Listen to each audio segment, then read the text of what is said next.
Hello everyone, and welcome to another instalment in our online Heritage Week project, Geashill in 50 Objects.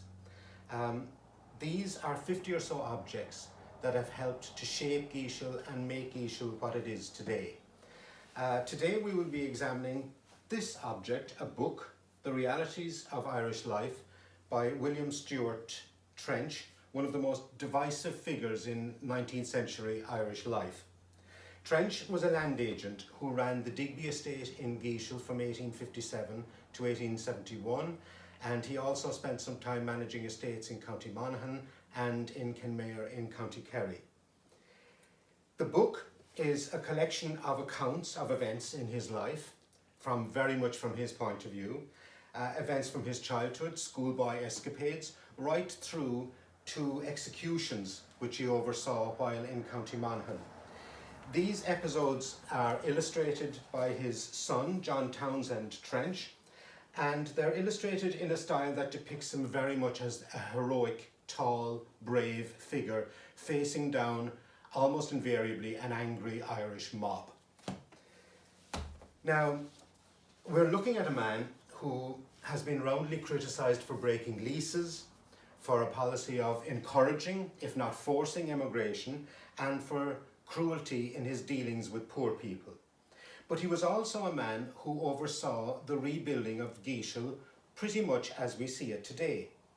Now, to help us make some sense of all of this, we have invited Mary Delaney, historian, history teacher, and author of this wonderful book, William Stuart Trench, and his management of the Digby estate, Kings County, 1857 to 71. Mary is an authority on the subject, and we are delighted to welcome you to Geashill. So Mary, when did you first become aware of William Stuart Trench, and at what point were you introduced to his realities of Irish life? Okay, well, I grew up in the village of Bracknell, also in County Offaly, and I grew up listening to stories about a Charles Trench who was notorious in Bracknell, where he decimated the population after the famine. And then a little over 10 years ago, I began researching the history of the Digby estate here in Geashill. And on the onset of that, I came across another member of the Trench family, who was William Stuart Trench. Under Trench's agency in Geashill, which was 1856 to 1872, the landscape of the Digby estate experienced a golden age of prosperity, and much of what is here in the lovely village today owes its origin to the Trench era.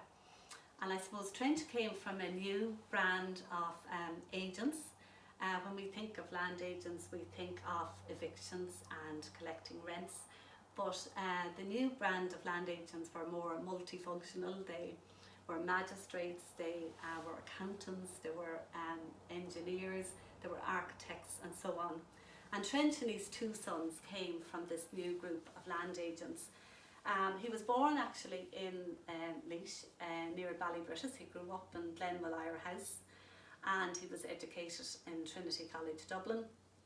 He also ran, alongside being agent in Geashill, he was also agent on the Bath and Shirley estates in Monaghan, and also on the Lansdowne estate in County Kerry. I began my research, I was very lucky to come across primary sources that was held in the Digby private collection in Minturn in Dorset. And these were amazing. There were annual reports sent from Trench back to the then landlord, and they were sent back on an annual basis. And it was then I also was made aware that Trench was also an author, and his most famous book was, as Pat said, Realities of Irish Life. However, going through the records on Geashill, I found that some of the realities that Trench talked about weren't the actual realities for the people of Geashill. And also there was a contemporary of Trench's, who was James Godkin, and he said that the book was one of the most misleading books ever printed. So this kind of, I suppose, urged me to focus in on establishing what the realities were for the people of Geashill, hence the title. Very good. Mary, in the introduction to your book, you mentioned that history casts a very dark shadow over professional agents such as Trench and his sons, while the landlords were very often viewed as decent men. Now, 150 years later, you only have to say the word Trench in Geashill, and I would imagine it's similar in County Monaghan or in Kenmare for hackles to be raised. So is there a danger that we are casting the agent as the fall guy and not examining the motivations and the responsibilities of the landlord who appointed them with a view, I presume, to making their lands more profitable? Well, there's no doubt that most landlords were not innocent. However, I've no doubt that when Lord Digby employed Trench, he employed him because of his background at improving estates already. He had been previously, and alongside, as I said, working on the Bath and Shirley estates, where he brought in a lot of improvements. But the then landlord, the ninth Earl Digby, he was the grandson of Thomas Coke, and Thomas Coke was a well-known agricultural improver during the industrial and agricultural revolution in Britain. And so it seems that Lord Digby was very much influenced by him, and he was very interested in what was happening in Geashill. So he regularly visited the estate here, and I also found evidence where he was well liked by the people of Geashill, because there were many letters written back to him from people thanking him for the amazing work to their houses, and also letters written to Lady Digby thanking her for her contribution to the local school, thanking her for books and other materials that she sent. So I've no doubt that on some estates the agents were the fall guys, but I think in the case of the Digby estate, Lord Digby himself at the time was really the instigator of a lot of the improvements, even though they were carried out under Trench. Very good. Now, just there you mentioned the time that he had spent in the Bath estate and the Shirley estate in County Monaghan, and also his time on the Lansdowne estate in County Kenmare. Is there a common thread, if you add in Geashill, is there a common thread, a pattern as to how he carried out his work on all four of those estates? There's definitely similarities, especially in, well, three areas really. One is in the improvements that he carried out, but also in his policies of ridding the estate of the poor people. He considered, I suppose, a lot of the poor people a barrier to his development. They were maybe not paying rents, they were taking up space and so on. And he embarked upon this policy of assisted emigration, and this was where he basically banished a lot of the poor. Now, he makes out in realities that he financially helped them and assisted them to emigrate to places like Australia and America, but in actual fact we find evidence to counteract that. In Monaghan, a lot of the people who emigrated from Monaghan went through the port of Liverpool, and it was commented there by the agent how destitute and ragged they looked, and that Trench got reprimanded for that because they were in such a poor state. But Trench said, well, you know, they brought their good clothes in their suitcases instead of wearing them, which I doubt. In Kenmare as well, many tenants from Kenmare ended up in New York, and in fact they were in such a poor state when they arrived in New York that there was a ward in the hospital called the Lansdowne ward. And I suppose similarly then in Geashill, we know that many people were banished from Geashill. The population of Geashill actually decreased by 40% during Trench's time here. And again, he made out in his letters to Lord Digby and in the annual reports that he was assisting these people. But he also admitted at one point that many of them were paid for by relatives who'd already gone. And we also know there was a Father Paddy Dunn from Dangan, and he greatly assisted people from Kings County who were emigrating to Queensland and Australia. So many people from Geashill ended up on Father Paddy Dunn's ship, was called Éireann go Bragh, and the railway station here would have helped at the time as well, because they would have taken the train to Cove, and then from Cove they emigrated on to Australia.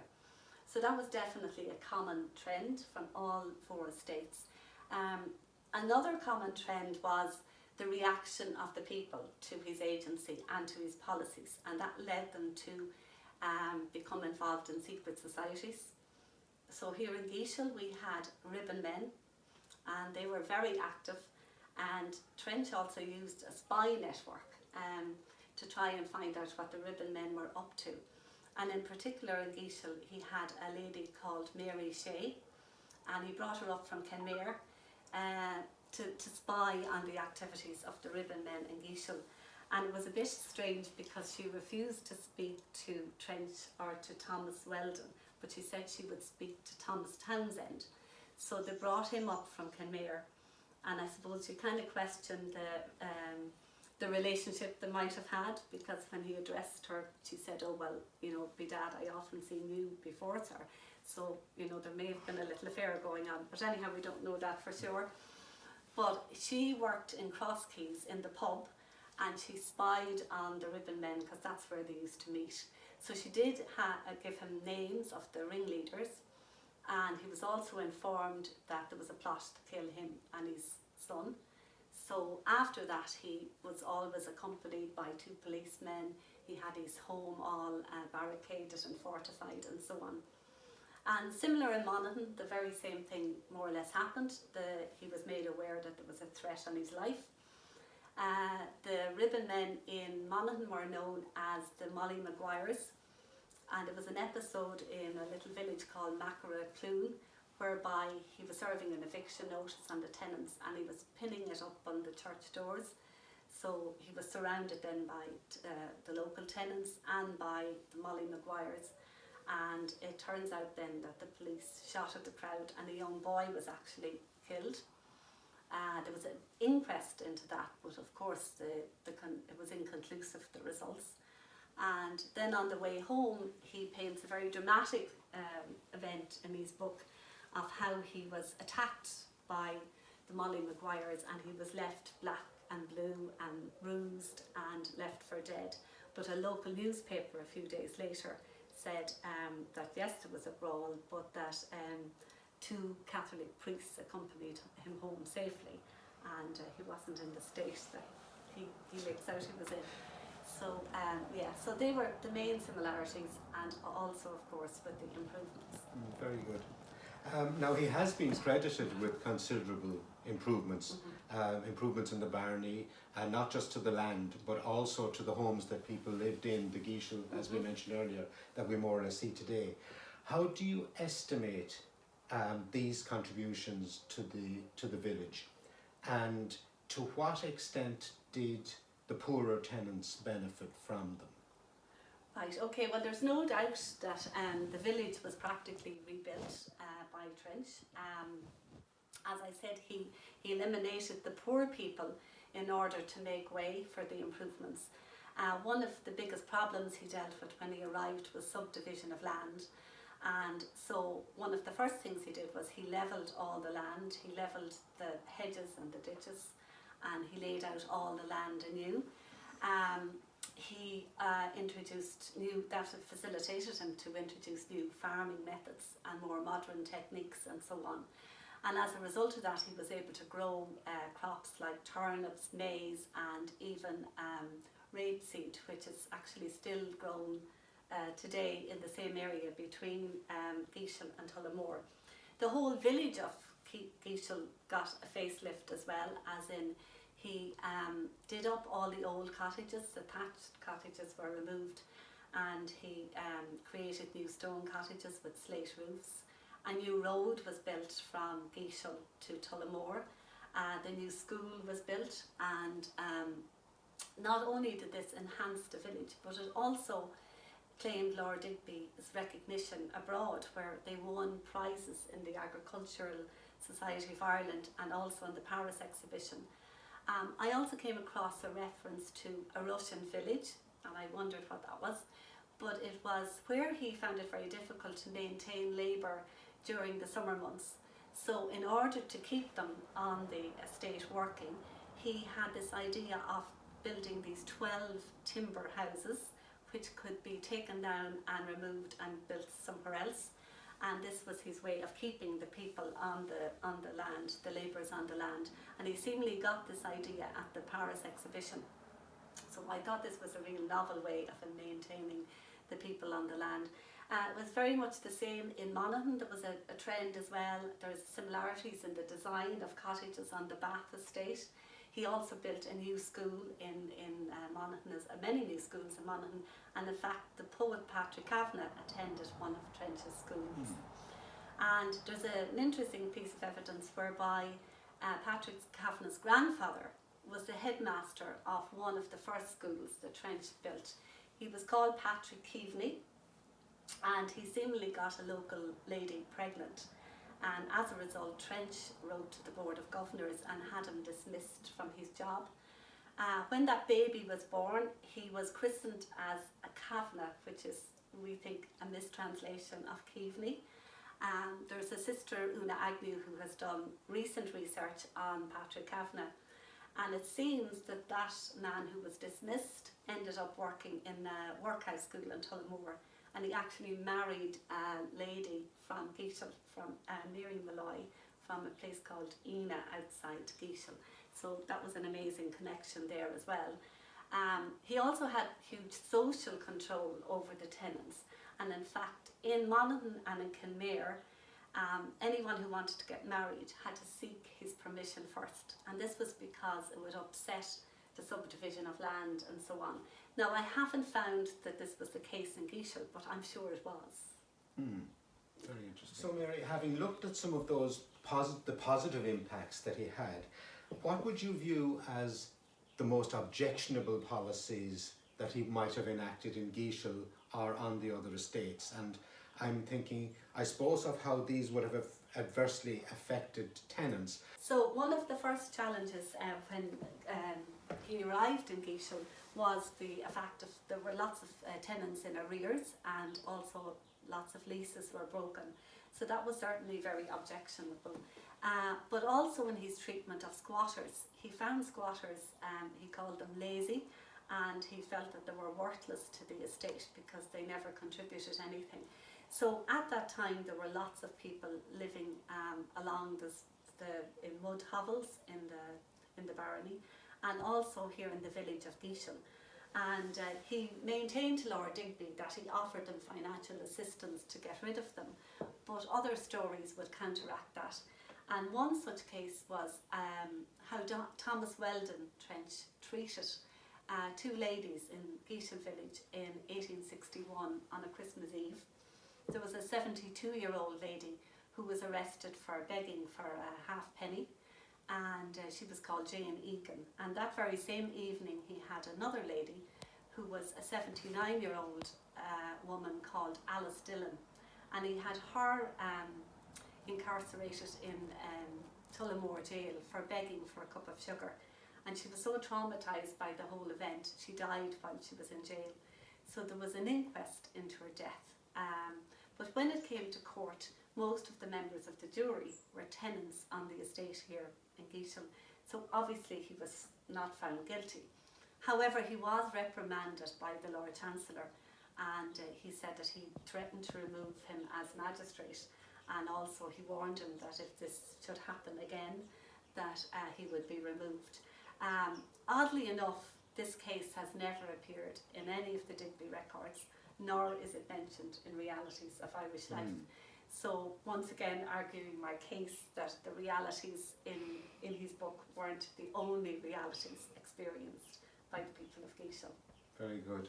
So to come to the nub of the question, when you weigh up the positive impacts of Trench's tenure in Geashill, and you measure them against some of those repressive actions that he perpetrated, when you try to balance those scales, in your mind, which way do they tip?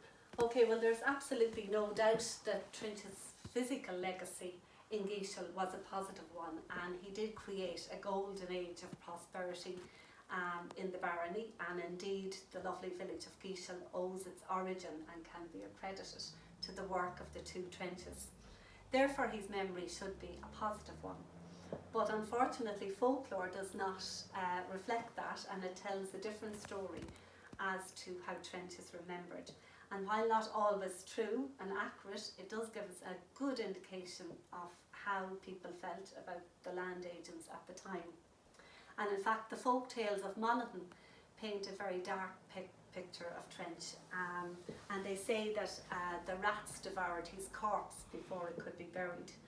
The poet Patrick Kavanagh also paints a picture of Trench and says in his poem called Mucker that they were the haters of the Celtic race.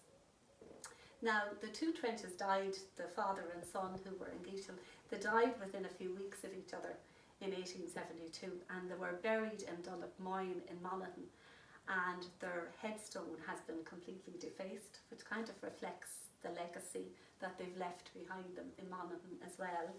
It's true that Trench created a golden age of prosperity in Geashill. Not all members benefited from that prosperity. So he's also remembered for creating the realities of an agent who removed tenants, levelled people's homes and banished the poor.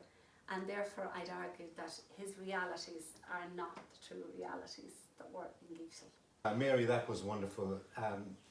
It's so important to get an expert opinion on something such as this, to give us so much additional information on a character who was very divisive. And in thanking you, I would again just mention that Mary's book, William Stuart Trench and His Management of the Digby Estate, it's an excellent read, and it's available from the Historical Society in Tullamore, and I'm sure from other outlets as well. So Mary, thank you very much indeed. We really appreciate it. Okay, well thank you Pat for having me, and the best of luck as well with your 50 objects on Geashill. Thank you.